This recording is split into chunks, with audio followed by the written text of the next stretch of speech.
कहते हैं अरे भाई आज तो बारिश नहीं आनी चाहिए, आज तो सूरज निकल जाना चाहिए।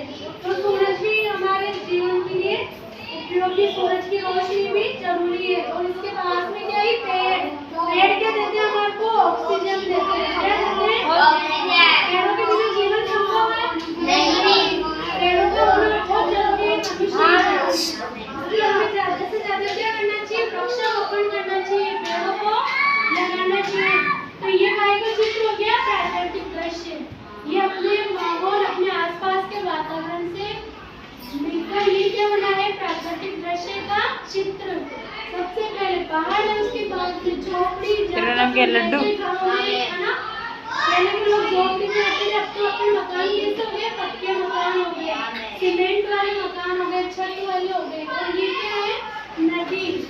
नदी में क्या बह रहा है, पानी, ठीक है ना। और ये पेड़, ये पेड़ का चित्र है, पहचान गए आप लोग। और ये सूरज, सूरज के बिना जीवन की कल्पना नहीं है, पानी के बिना जीवन की कल्पना नहीं कर सकता मनुष्य। तो हमारे जीवन के लिए बहुत है। और ये चित्र केवल आप लोगों की परीक्षाओं में भी आता है कि बच्चों प्राकृतिक दृश्य का चित्र बनाओ। तो आपसे अगर कोई कहे तो आप लोग बना लोगे इस चित्र को, 10 मिनट बना सकते हो प्राकृतिक दृश्य का चित्र। इसमें सबसे पहले क्या बनेगा, घर बनाते हैं। और फिर सब बच्चे बोलेंगे फिर क्या बनाते हैं, पहाड़। फिर नदी का चित्र बनेगा, नदी में पानी बह रहा है ना।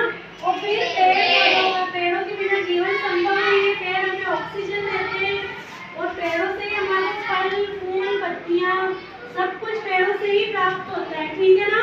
ये टेबल बनी हुई तो काहे की बनी हुई है, लकड़ी की। लकड़ी कहाँ से मिलती है, पेड़ों से। ये कुर्सी काहे की बनी हुई है, लकड़ी की। लकड़ी कहाँ से होती है, पेड़ों से। तो पेड़ों के बिना जीवन संभव है क्या, हाँ। पेड़ों का होना बहुत जरूरी है, इसलिए हमें ज्यादा से ज्यादा क्या करना चाहिए, वृक्षारोपण। पेड़ों को लगाना चाहिए, अपने विद्यालय में लगाना चाहिए, कोई धार्मिक स्थान मंदिरों में लगाना चाहिए, अपने घरों में भी एक एक पेड़ का लगाना चाहिए, ताकि हमारे घर में शुद्ध वायु शुद्ध हवा बनी रहे, ठीक है ना बच्चों।